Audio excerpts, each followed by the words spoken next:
Welcome to Untamed Blossoms, the podcast where we celebrate the untamed journey of womanhood. Here, we tell the stories of incredible women who have embraced their authenticity, inspiring others to do the same. From entrepreneurs to artists, activists to adventurers, we share triumphs, challenges, and the beauty of self-discovery. These are the stories of women blazing their own trails, breaking free, and blooming unapologetically. Join us to connect, be inspired, and celebrate the power of women's stories. Together, let's rewrite the rules and embrace our wildness.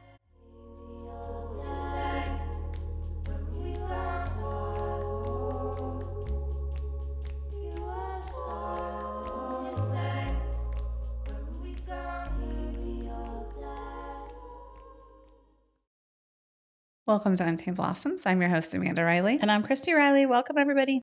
This is the first time we didn't have like a 5-minute jib-jab conversation. We went right into it. This is crazy. Must be solstice energy. We're That like, hit or done. it is toasty. Warm. Yeah, we're in a heat advisory situation. Yeah. We're not supposed to be talking about the weather.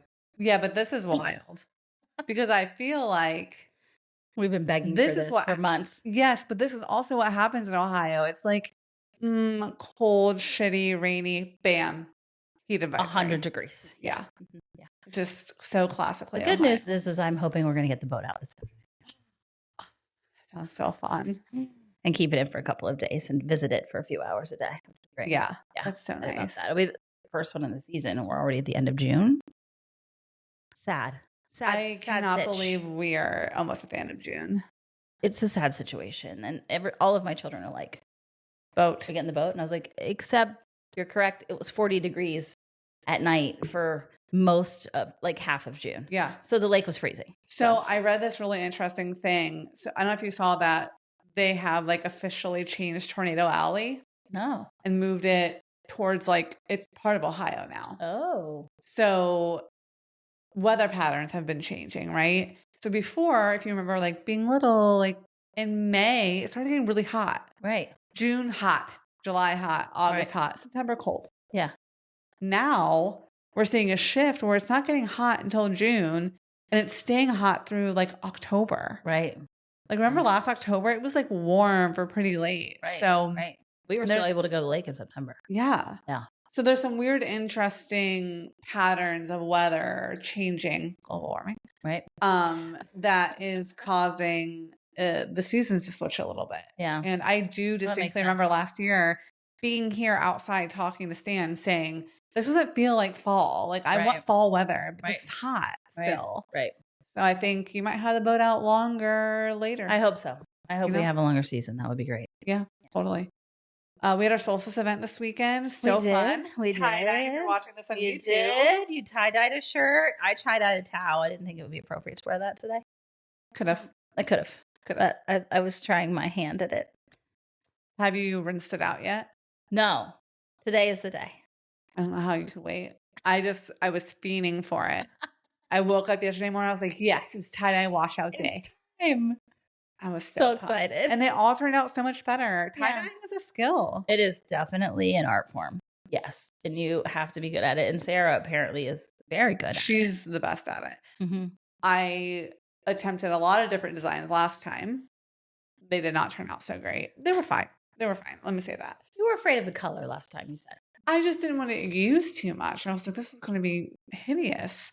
Turns out opposite. You got to use a lot. Yeah. So this one I'm wearing today was a spiral. I feel like it turned out really well. That's cute. Yeah. And I have a very pink one that I really love, and I can't wait to wear that one. Yeah. But it's adorable. All of them. The video you sent, so cute. I was like, I did this. I know. You know, I get like upset because I'm not very good at art things sometimes. Oh. And I was like, but I did this art. You did. And I felt so proud of it. And imagine if you continued to practice it regularly, how good you would get. It's just a very messy. That's the thing. It is very messy.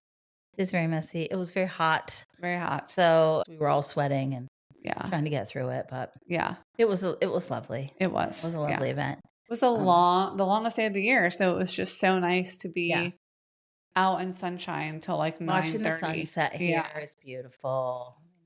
Or see there. Yeah. It's lovely. It was beautiful. We were going to have a fire. No. Too hot for fires. All of us were like, I So mean, hot. can you imagine a flame on top of that? No way. Wow. We had like an industrial sized horse fan Right. trying to cool us off. Yeah, moving some air. I hear and I know and I've seen that you have a new member of the family. Oh, yes. Yeah. So we did report last time about our tragic news about our sweet doggy, Leroy. We have a new baby, 9-week old, miniature Schnauzer puppy who's bright white, which is very rare for Schnauzer puppies. And he's got pretty blue eyes, and his name is Willie. He is so handsome and so He's little. so cute. It's so tiny. He's so tiny. And he's a menace already. Well, he won't stop biting us. But what we're learning about him is that he's using aggression as communication. yeah. And so when he's super aggressive and biting us, he needs something. He Yeah. either needs to go outside. He's doing a great job of going outside. And if you take him outside and let him pee or poop, he totally settles down. Yeah. If he's hungry, like it is like his way of communicating with us is the menacing. We had to move all the plants. He wants to eat all the plants. He wants to try to kill himself via, all of my plants in the house. So that's a new thing. I've never had really a puppy, so this is new for me. Oh yeah. And I was like, what, is he trying to eat the plants? What is happening? No, spit that out. Spit that out. Puppies are menaces. It's like having a baby for sure. Like, Oh yeah. We got to be right on him. He is taking every second of all of our time, all the time. If we're out of sight, he's squealing and screaming. So he just absolutely has to be with you. Yeah. And in the same room. And he's with him right now. Stands on the porch. He brought his laptop out on the porch and is sitting on the floor with him working while the dog is like menacing around him and trying to bite him. And well, what are you going to do? He's too cute. He is slowly healing our broken hearts a little squeal and menace at a time. Yep. Yeah, but he's a doll, and we all love him. And he went to his first horse show yesterday. Everybody loved him. He was just everybody just was like, "Oh my God, bring me that dog!" Everyone, people we knew, people we didn't know. It was great. Puppy therapy is a real thing. Real thing. Yeah, because it's just, how can you be sad around a puppy? No, you can't. No, yeah, he's really just helping us get over little Leroy. He's got big shoes to fill, but yeah, he's real adorable. So we're happy to have him. Yes. Yeah. It's been good. Well, our guest today, Tia. So excited. Oh my gosh, I'm so excited. We met her through the mayor of Gahanna. Yep. Lori Jadwin. She's her marketing manager. Yeah. I believe, communication and marketing. Yeah. And marketing. Yeah. So really excited to hear about her story and her background and all the different avenues she has been in, which is a decent amount. So yeah. Stunning young lady. We can't wait to talk to her. She's going to be a great interview. Totally. All right. Hello, Tia. Welcome to the pod. How are you? I'm great. Thank you for having me. Welcome. You were in the background when we interviewed Mayor Jadwin. Yeah. Making sure that we didn't say anything that would get her in trouble or. So we appreciated that. We appreciated you in the background, pointing back there, managing all of us. Yeah. Yeah. We were happy to meet you. So we're glad that you decided to come on. I'm so glad to be here and thank you. Yeah. So tell us a little bit about you. Well, I am, I guess I would say that I'm a communications obsessive. I like that. It's hard to like give it like a professional heading because it's so deeply ingrained in so many aspects of my personal life. But yeah. Did you like start out going to school for communications, or how did you get in this vein? I know it said it's ingrained in you. So, were you a kid doing shows for your parents? Like that's kind of a funny story, right? I think that I can look back now that I'm older and I see it in so many other places of my life and childhood, which is how I got on this track. But that is definitely not where I started. I went to undergrad for fashion design. Oh, wow. So, yes. Nice. Yeah, that was my, I just knew I was going to be the next Chanel. And that was my thing. And of course, fashion and communication go hand in hand in so many ways. But at the time I graduated, we kind of had that recession of, happening in 2009. Between that time, it was hard to get jobs. And the companies I wanted to work for were laying people off. And so I thought, hey, I'll get on the business side of it if I can't get in on the design side right now. And so I went back to school at Franklin University for communications, and I thought I'd become a fashion buyer because I love to shop way more than I like making clothes anyway. Found that out in college. Um, but I took a class called Marketing Technology, and this is like at the very beginning of Facebook. It was kind of just for college students at the time. And Twitter was just making a launch. And I wrote a paper about how social media would become the future of sales and Oh, customer wow. service. And the rest was history. I fell in love with it and started a consulting business on social media. And I've been like experimenting with it ever since. There's a lot of business owners, small business owners that let me play around with it. And I kind of did a drunken stumble into the political world. Like, how did I get here? Tell us more about that. That's funny that I've never lost an election, which is something. So, That's Wow. awesome. That's yeah, awesome. but it's been interesting. It's been interesting that whole journey of crossing into that world from fashion design, but I just fell in love with social media. It was my space. So I spent a lot of time. Like I would say, I'm probably one of the first social media marketers because it wasn't really something you could study yet. So I spent a lot of time kind of going back and teaching strategies and things that worked, and wrote a book about it. And yeah, that's a brief journey for me. What's the You name know, of the book? It's called Canceled. So I wrote it Ooh. in 2020. It's about mastering difficult conversations in a modern world, and a lot of it came from my time of because I worked in marketing. All those conversations are measurable, right? So I took a look at the way all the different ways that we speak, especially in the digital sphere, and the way we process information, and broke that down into marketing segmentation, and then started teaching some of those strategies to help people understand each other a little bit better, to have hard conversations like DEI, like patriotism, like women's issues, those sort of things, help people hear each other better. There's something interesting I've been seeing. I would love your opinion on this, on like TikTok, right? So there will be someone, major influencer, right? They will have so many followers, everyone loves them.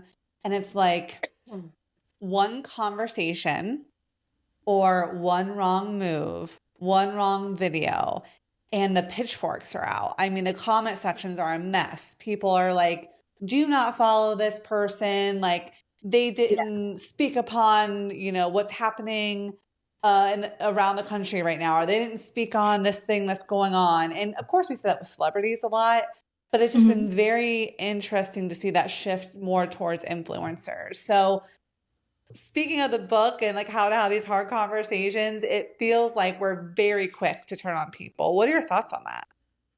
Oh man, I would agree with that. That's one of the reasons why I wrote my book the way I did.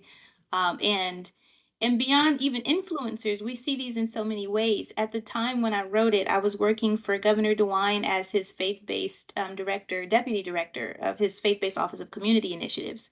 And I was running into so many different nonprofit leaders, pastors who wanted to serve people who needed help, like help with housing, help with hunger, help with, children in foster care. But because of the difference between like people who tend to be very conservative who needed to serve them, they didn't know how to connect with them. And so they had a hard time building bridges to provide those services for that reason. And so, they were kind of turning off volunteers at the time, people who wanted to help but didn't quite know how to plug in, people who needed the help but didn't know how to feel welcomed or accepted, and they didn't quite know how they were offending people.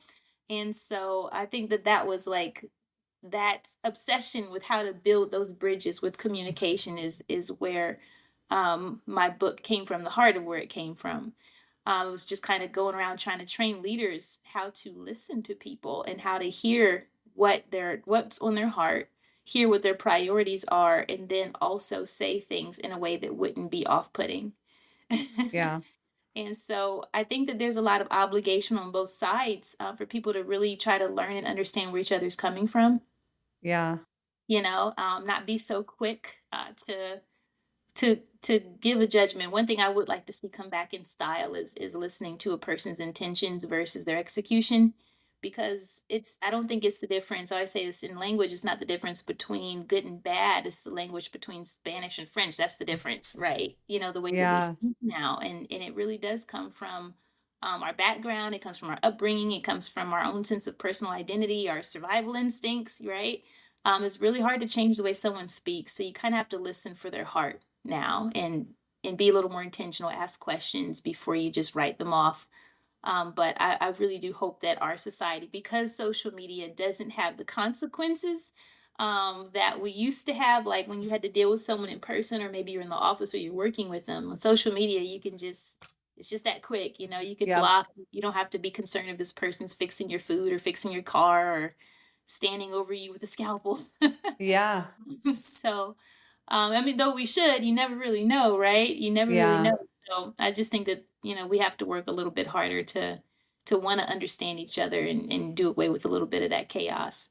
It's such a detachment from community helping, right? And community mutual aid, all of those things. Like you would, I don't want to say make an exception, but you would deeply critically think before saying something to someone that you knew, like what they were going through in life, or like if they, their circumstances. And I saw this little interesting thing play out the other day of a creator saying how off put they were by the signs at the rallies, Yeah, that were the No Kings rallies, and saying, what do I think this is? Like a marathon? They're out here at these funny signs and they're not taking this seriously. Like these messagings aren't serious. And then a woman creator came on and she said, hey, because they were showing signs from like the women's suffrage movement, making parallels towards other movements in history and showing like side by sides, right? And she was like, do you realize that those signs and those people were organized by unions?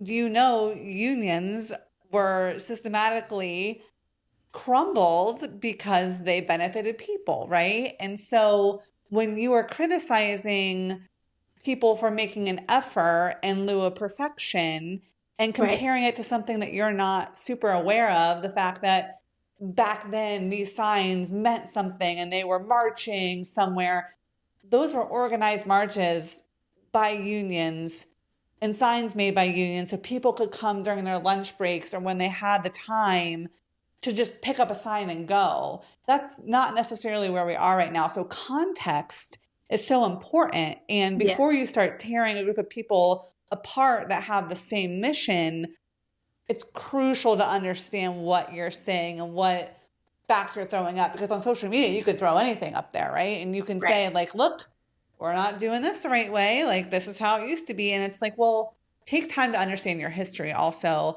of how these things were executed.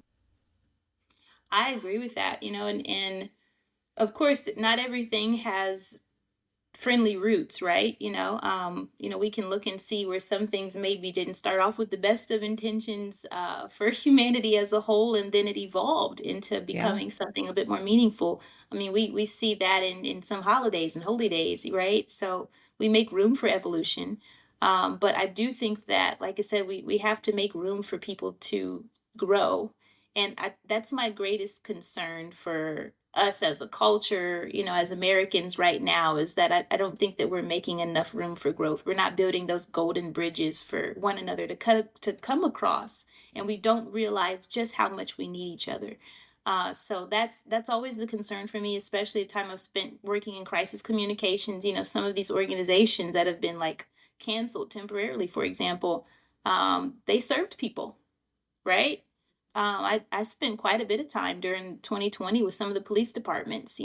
Before I came into the public sector, I'd worked as a consultant in the private sector, and they would need crisis communications, and they're serving people, and you can't just shut them down, right? Because you still need them to be motivated. You still need them to want to come on, show up, and do a good job, and serve and protect. And how do we do that if we're creating such a hostile atmosphere for them to do their jobs in? So there's just so much work on both sides of listening and building those relationships and bonds. And I really believe that people have to be taught how to listen without an agenda, number one, and then also how to speak um, speak the language of the person that you are listening to, and not just necessarily in your own, but you have to be able to pick those things up, right?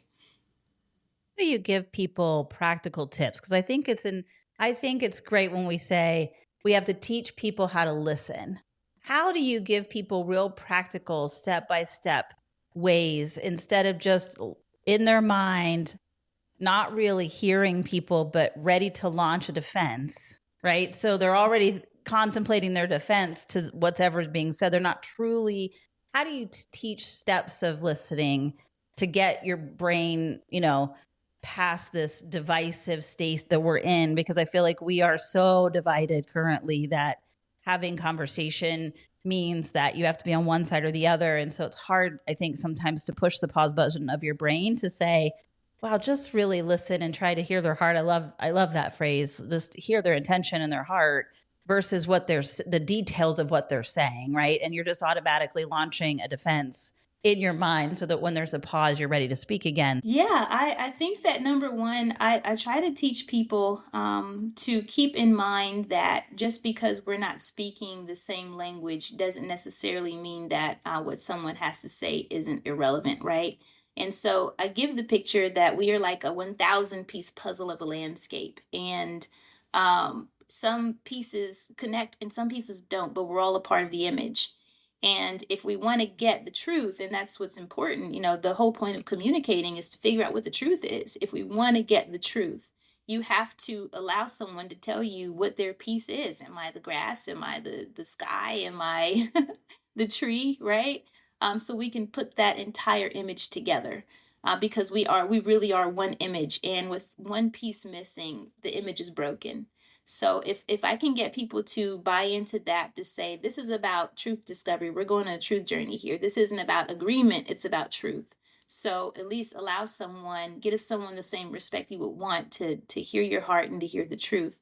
That's number one. And if we can get them there, that's important. The second part is, and I think the most important part is to get them to agree to some goals. And if the goal is to be a peacemaker, if I can get them there to say, hey, look, is that really what we're after here? Are we after peace? Are we willing to go on that journey? And most people are, right? Usually when we are advocating for something, we're passionate and we're maybe defensive, is because we feel we're unsafe and we want to create a safe environment. But to create a safe environment, you have to give one first. So that's why my content, I try my best to speak to leaders to say you have to be the first one to create the safe space. And you do that by listening. It's one of the highest honors that you can give, not agreeing, listening, so we can at least get to a path to peace. Absolutely. I don't know if you saw the clip before, I'm sure you have, where Obama was speaking and someone in the crowd was like shouting and people were like, get him out of here. And Obama was like, no, I appreciate this young man for having the courage to share what he's afraid of. He's afraid right now. And I would like the chance to let him speak about why he's afraid so then I can respond and help him understand that he has nothing to be afraid of. I think, wow, what a Yeah. powerful technique of bringing people together. It's not to immediately get rid of the person having the emotional response. It's just saying, let me hold that space for you.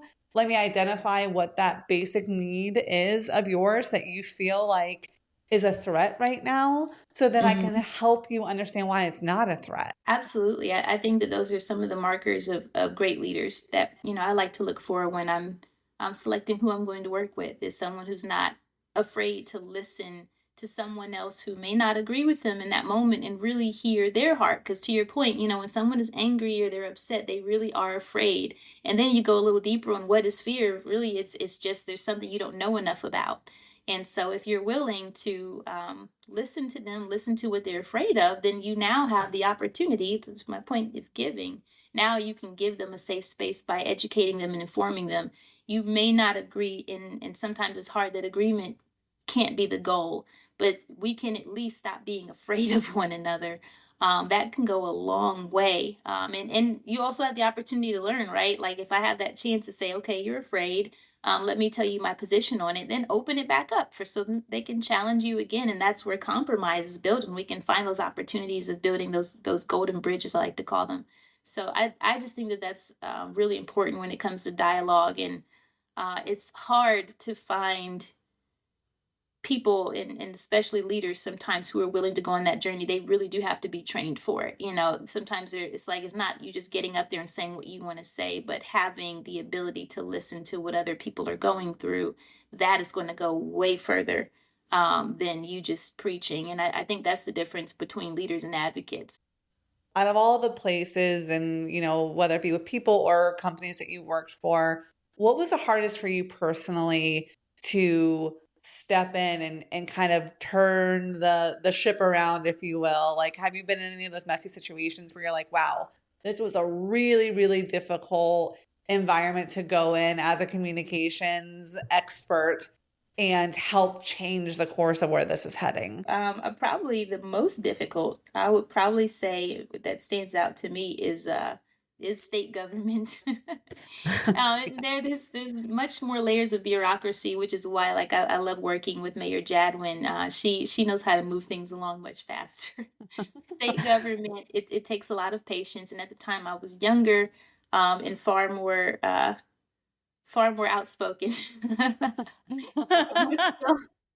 Still very much learning, and then the entire world was learning at that time too, because like I said, I was there just before COVID hit. I was there in 2019 through to 2021, and so there was a lot happening and much going on and much to learn. But here's what I'll say: just a year before, it's so funny how things turned out. A year before, after spending a lot of time listening, we did what we called it a faith-based tour. And so we would go regionally into different territories that was kind of divided up by the state of Ohio, and listen to all the nonprofit organizations that had initiatives and listened for their challenges. And I am an addictive problem solver. You cannot give me a problem that I probably would not rack my brain of trying to figure it out. So I'm listening to all these leaders, and then we had what we called Faith Fridays, where once a month we would bring people in and we would host listening sessions. Because now I'm a marketer by trade, I want data, so we would have them take surveys, and I had a chance to really submit for data. And I did a presentation called Work Smart Ohio, about how I thought that working remote could solve a lot of Ohio's problems at the time. This is prior to COVID, mind you, just prior to COVID. I was showing how it could help with infrastructure improvements, how it could help with childcare, and just different issues that were happening. I put together this whole proposal, and and I had all my research, had it all backed up, had all these, met with. I think I built a database of about 3,000 of that, maybe about 500 case studies that participated in those surveys. So I had it all backed up. Like this would be a great solution. I presented it to Governor DeWine's team. You know what they told me? They said the state of Ohio will never support working from home. Oh, wow. They had Like no it idea was, what was coming. Little did they they know. had no clue. No Fast forward to clue. 2019, and they're frantically looking for Tia's proposal, going, "Where was that she said? How quickly can we get that implemented? Oh my God, she's a psychic." What's hilarious is that had we like prepared, it Yeah. wouldn't have been such a crazy crossover, right? Yeah, yeah. If they were willing to just see life a little bit differently, and they were willing to make those adjustments. So I look back on that now, and I'm like, wow, that's phenomenal how that worked out. 'Cause I had called it and put together that whole presentation on it, and I can't wait one day when I can really tell that story the way that I want to, because there's a whole lot more moving parts that you don't have time for. But yeah, but I credit that to my education in fashion design. You have to be able to predict trends, right? Yeah, Yes, yes. totally. And so that's something that I usually suffer from being ahead of my time, and I'm still trying to learn the art of when to share the data, when it can be received. But I've learned how to trust my instincts, because that was one of the biggest ones that told me, like, hey, this is a gift. You need to. I think So, that's one of the hardest things about any person or company you work for is there is a tight hold on this is how it's always been done. Yep. And that is the killer of progress, right? But this is how it's always been done. What do you mean? Like, we don't need that. We've always done it this way. And just because there isn't an issue, a glaring issue, let's say, with how it's always been done, not allowing other ideas to come in and really take a look at it and say, okay, versus my brain going to immediately, no, we've always done it this other way. It's always been fine. Being open to possibility of change, just that hesitation of being open would allow so many more beautiful things to happen. And people like you who can analyze data and say, hey, this is the projection I'm seeing things going. Let's be open to the possibility. Then maybe they wouldn't be ahead of the game when COVID happened, but they could have been a lot closer. A lot closer. We saw the program specifically was designed to help businesses who wanted to create a remote solution, be able to access grants or funding to put that together. It wasn't like a mandate. It was just to say, how can we help businesses create these sort of solutions for their workforce? And they're like, yeah, we don't support working from home. I'm like, okay, I got you. Good. Yeah, now if half the population probably still work from home, probably in the state of Ohio at least. I feel like everybody's remote these days. And the data has supported that workers are more productive, they're happier, work-life balance is better, there's less call-offs. Like, there's been a ton to support that also. Yeah, 100%. I still have some mixed feelings about it. I'm one of those people that even though everyone was working from home, as soon as I could get back out there, I did. And it's only because I have a diagnosed anxiety disorder. So I did not want to make things that used to be simple for me hard. So I forced myself to go back. And I think that it's healthy in many ways because I had gained a lot of weight during COVID. I've never been like more than a size 4, and COVID was horrible with slowing me down, and I couldn't even put a gym in my house to work out enough to catch up with my previous lifestyle. As soon as I went back to work, I started teaching adjuncted to schools, and it just dropped off, So I still think that at least having a hybrid solution is better. And I still advocate for companies to have at least, some options. Flexibility is very important. Right. Come and go if you need, like I know that my son-in-law worked from home, and as soon as he was able to, he wasn't doing well with it. He really enjoyed and missed the socialization piece of it. And so he really was having a hard time. And so as soon as he was able to do a hybrid of going back a few days and at home a few days, he did. And it was really beneficial for him too. So it's not always for everyone. Yeah. But having the option and being flexible. Also knowing that for some families financially, that could be a lifesaver.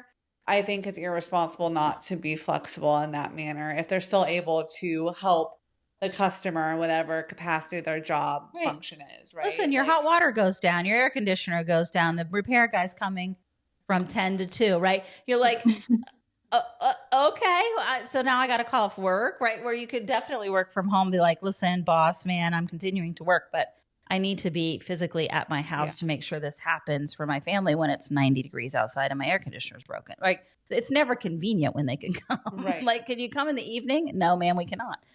So, for those reasons, I think it just that alone, being flexible, or having a sick kid that doesn't need a lot of attention but can't go to school or to daycare, and they're up in their bed and you can get up every hour and go check on them real quick, but still have a productive work day, is really beneficial for people. It makes a huge difference.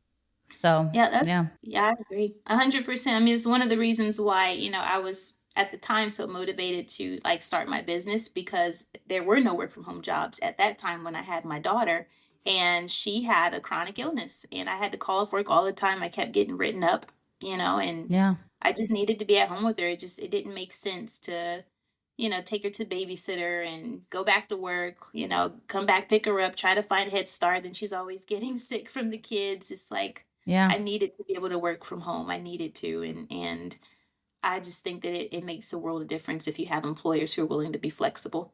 Yeah, absolutely. So how did you make the jump then to starting your own company? Can you tell us a little bit about that and what it took, and maybe some wins and maybe some things that were a struggle? It was such a shift because I couldn't find a job during the recession because everyone was getting laid off. I was newly married. It was my senior year in college. And then my husband and I had a baby right after. And it was just a really tough time to find work. The only job I could find now out of undergrad was selling cell phones. So I worked in wireless. Um, and I made I think it was $9 an hour at the time plus commission, and which was such a dream killer from, my dreams of going to New York City and becoming this fashion designer.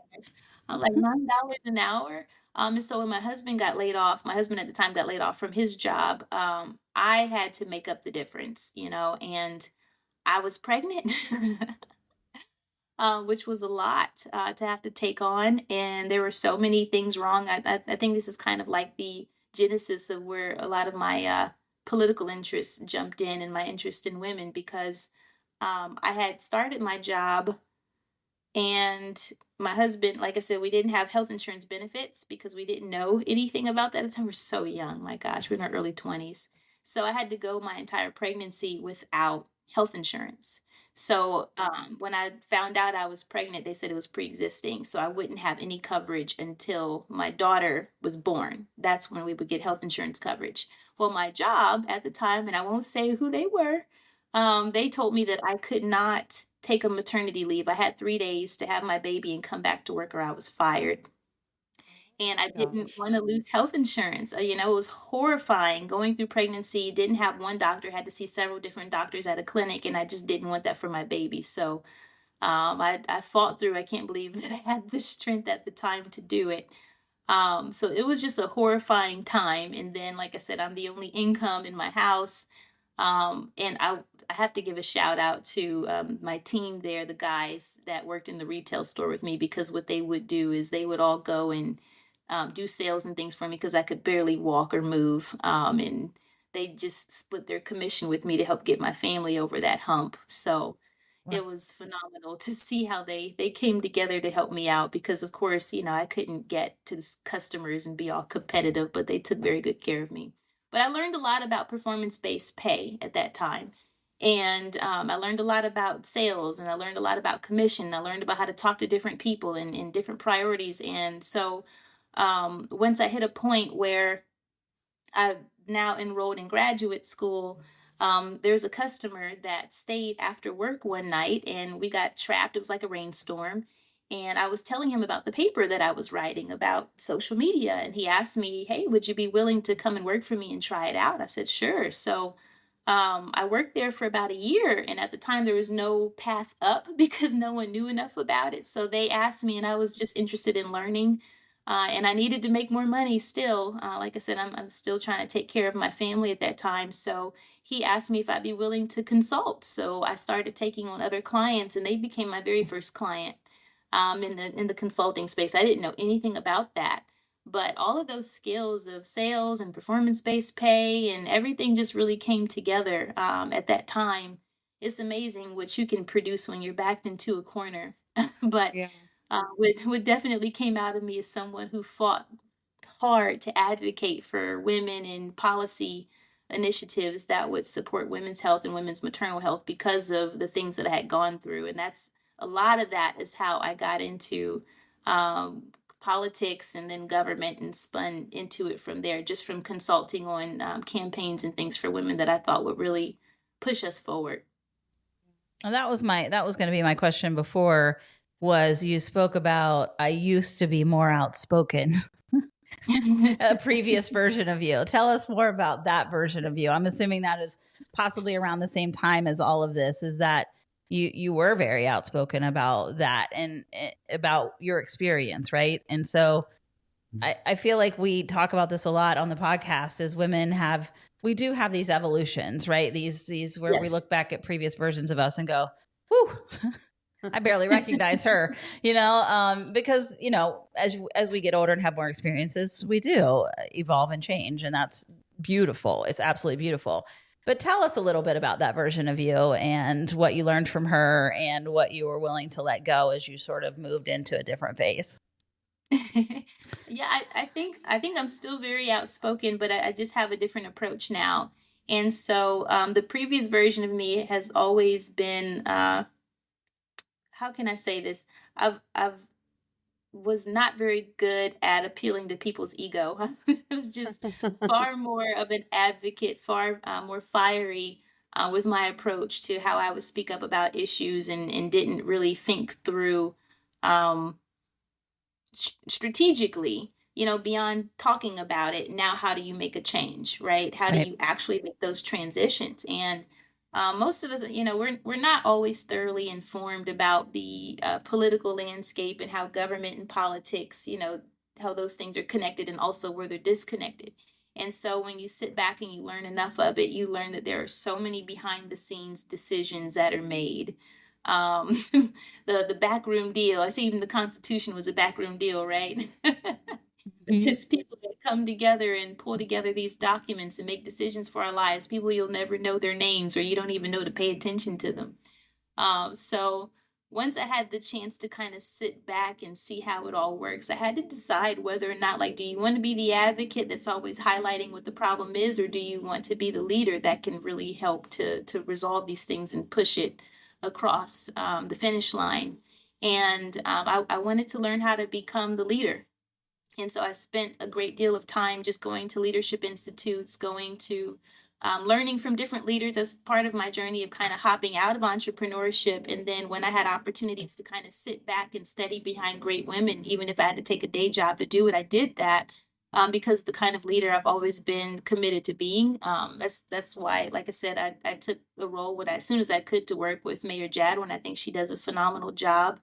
But one thing I notice about all of them is they are, in the women that I work with, the women that I select, they are very honest, they're very direct, and I love that about them. But they are also great listeners, and they're very present. And so I appreciate learning how to become that person. I'm still learning.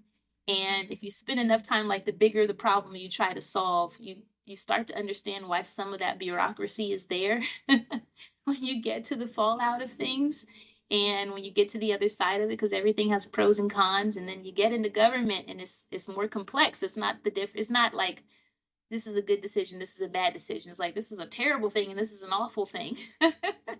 Right? And so Yeah. you have to be really mindful, because there's not a decision that you can make that doesn't negatively impact someone.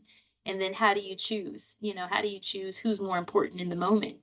And so that's where I've learned why it's important to have great bipartisan relationships. So I try really to be like apolitical, and not take a side on things, because you really need both sides. I think that Democrats, they're like penicillin, and Republicans are like vitamin D. In their approach to problem solving. And so if you have you do your conservative approach, take your vitamin D every day, which is really nice until you have a severe infection, and now you need penicillin. Right? And that's kind of how that works. But if you take penicillin too long, then you kill off all your healthy bacteria. So I think that they both have just, I've watched great leaders on both sides, and I've watched their approach, and I've just learned that who is necessary is important. The timing is important to have everyone at the table. A table being diverse, it just matters. And I'm sorry, I do think that we should expand what we think diversity is, but it is so important to have diverse perspectives at that table to make decisions on behalf of the people at large.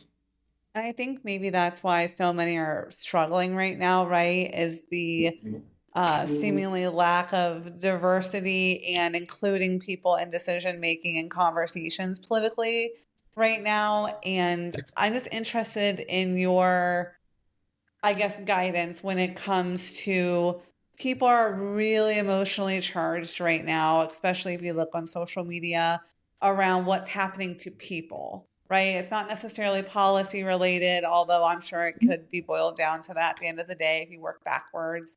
But it's the lack of compassion for others and what's happening. So when Right. you have people who are that emotionally charged and seeing these things happening to other people, and they have that advocacy mindset, right? And you have the Gretas of the world and passionate about environmentalism, and then everyone else like fighting for human rights.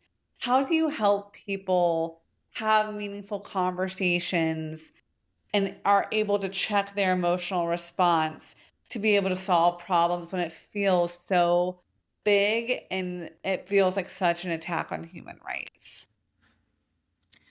Oh, I love that question so much. And I spend a lot of time on college campus giving lectures about it. And it kind of goes back to what I was saying about like just we're on a truth journey. And truth is made up of pieces. It's not just how you feel, right? And it's also not just facts. And I believe it's divided into like fact, feeling, and meaning, right? That logical, emotional, and that spiritual side of things. And so I say like you need the feelings, that's an important piece of it. Without emotions, we would think, hey, slavery was efficient, right? Yeah.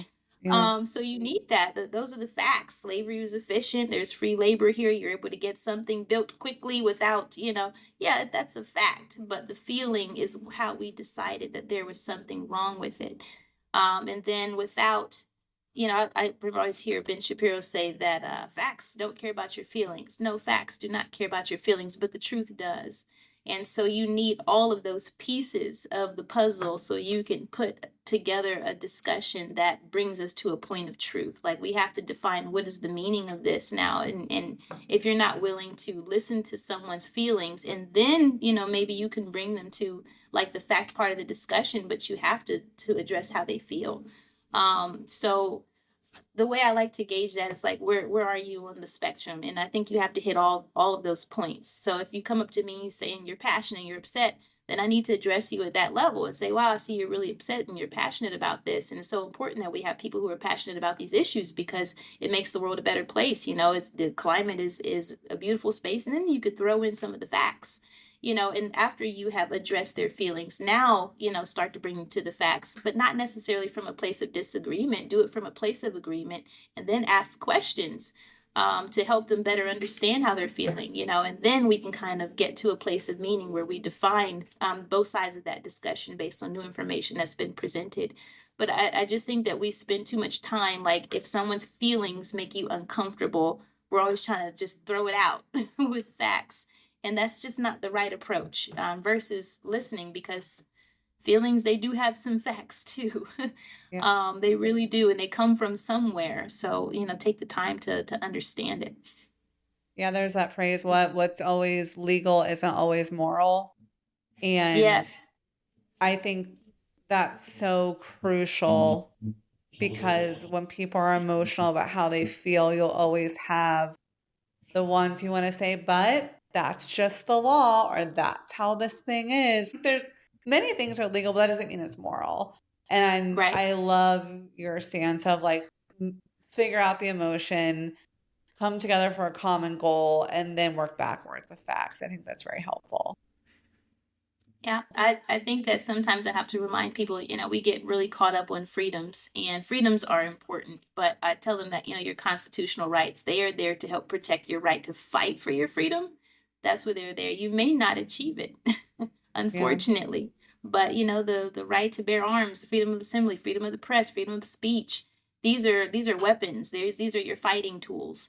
And so no one has the right to try and disarm someone's right to fight. Whatever the outcome is going to be is a different story. But at least in America, we're allowed to fight for it. And the great fight, the best fight starts with listening and being able to at least, highlight that you see something wrong here. And thank God for the people who are passionate about changing it. I mean, we wouldn't be where we are if it weren't for those people. I think I want to know when you're going to run for office. Yeah. When is your next political move happening? When are we putting you on the presidential ballot? That's really what I want to know. I'm sitting here going, yes, I will vote for Tia. Yeah, I'm in my mind making t-shirts. I just think that your messaging is so beautiful, and so poignant in today's world, in that we aren't listening to one another. We aren't being compassionate to one another. We're grouping people into blanket groups and not looking at them as humans, and we're real quick, I think, with social media to do that, right? I can't wait to read your book. Actually, I would love to read it. that you do get canceled, right? These really funny creators, and they have, and it has nothing to do with politics. The moment they make their any political view made public, gone, right? Like it's over. And don't be political. Don't make yourself about politics. Stop it. We all have opinions and views. You're just not privy to them on this channel all the time as a creator, but that doesn't mean that the rest of my humanism stops. I of course I have opinions. I'm not just here to entertain you. And so how do you address that as an expert with people that are in that sphere, in the political, not non-political, but in the social media world, in how to navigate that? How can we continue to be authentic, show up for ourselves, create things that are true to ourselves, and yet not be part of this cancel culture? Or is this always going to be the way we are until we really address that as a community, as a unit, Yeah, I think that that's a complex question, because you're going to be, if you are a leader and you have a political stance, you're going to be canceled by someone. The question is who. And what's most important is that you're not being canceled by the people that that supported you, right? Right. That you represent. And so Yeah. exactly, and that's why you would have a figure like Donald Trump, who can't really be canceled because he has such a loyal following, and he stays true to his script, and he sticks to his brand, and he sticks to his following. It's not about him being a good person or bad person, but he knows his brand, and he's not talking to anyone else. And so getting leaders, especially women, to own that authentic voice, to say, hey, look, we're not going to reach everybody. Everyone isn't going to agree. We can't focus on making everyone happy. We have to talk to who we're talking to, and you're going to have to own that. That's hard. It's especially harder on women, because I think that women get picked on differently than men when it comes to like social media and just in person in general. They're criticized differently, and it really hits them in the heart. I think probably the most important part of my job is being able to help them wipe their tears and hold their hands up, and to keep going and pushing forward and having those hard talks to keep them encouraged, but it's those things that matter, is keeping them focused on who their audience is, who they're here to serve, and talking to them specifically, and tuning out everyone else. And as a consultant, what me and my team will do is we'll have to, some of our clients sign a contract banning them from social media once we hit a certain point, because it's like, I need you to stay focused. I'll get the comments, I'll take the hits, I'll do that part, and it makes me cry. They're not even talking about me. Oh my gosh. Every election always just drains the life out of me, just hearing some of the things that people have to say. But it's really important to keep them focused and to keep them confident in what it is they're trying to do for the greater good. I think that really talks to how empathetic women are, and just wanting to care and love and support. And I do think that's why people feel the way they feel about Donald Trump, is because of the lack of that, right? The lack of empathy, the lack of caring about people. And it's really, really hard. I mean, I don't know if you've ever done this, like scroll through comments of a video before, and you don't even know this person, but you are crying for them because people are being horrific, so mean. And it is just one of the hardest things, I feel like, as a woman, to go through it yourself, or to see another woman get teared down like that and bullied or made fun of. And I think when you have any type of figurehead that encourages that type of behavior, or that rhetoric, or that speech, it can be not just divisive, but sad. It's like a sad feeling of, man, we're normalizing something that's going to hurt a lot of people, and that makes it hard to wake up in the morning. So I can't imagine how you feel during election season and reading all these things and having to, manage that, because that emotion's so real and so heavy. It hurts. It hurts bad, and sometimes I can be downright scared for some of these women who are really putting themselves out there. But it's important that I give a speech called "Make Sure Your Sister's in the Room." It's so important that we wrap around women who are willing to lead the way and we continue to feed them words of encouragement. So my call to action to anyone is, if there's a woman that you're a big fan of and you're following her for any reason, she's a CEO or whatever the case may be, please leave encouraging comments for her. It costs absolutely nothing, but she needs to see your support. She really does, because you have no idea the hit she takes in a single day. Please, please, please do that for her. I know. But that makes me really heartfelt sad that women that are putting themselves, and maybe you can speak to that, how are they spoken to differently than men on social media? Like, what do you see? I mean, we can say that we are emotional creatures. Women are, right? We cycle, we're living on a 30-day cycle. We are very emotional humans. That's a gift. It's one of our absolute divine gifts, in my opinion. But also makes us more susceptible to these comments in some ways. But I feel like the comments are different. So can you speak to what you see that are different between men and women, what they experience? Oh, 100%. I mean, and I think that men in those hot seats are just as emotional. They just express it differently, right? You know, they get to be angry and enraged, and we're more likely to say, I'm sad or I'm scared, you know, but nevertheless, we're both still feeling things.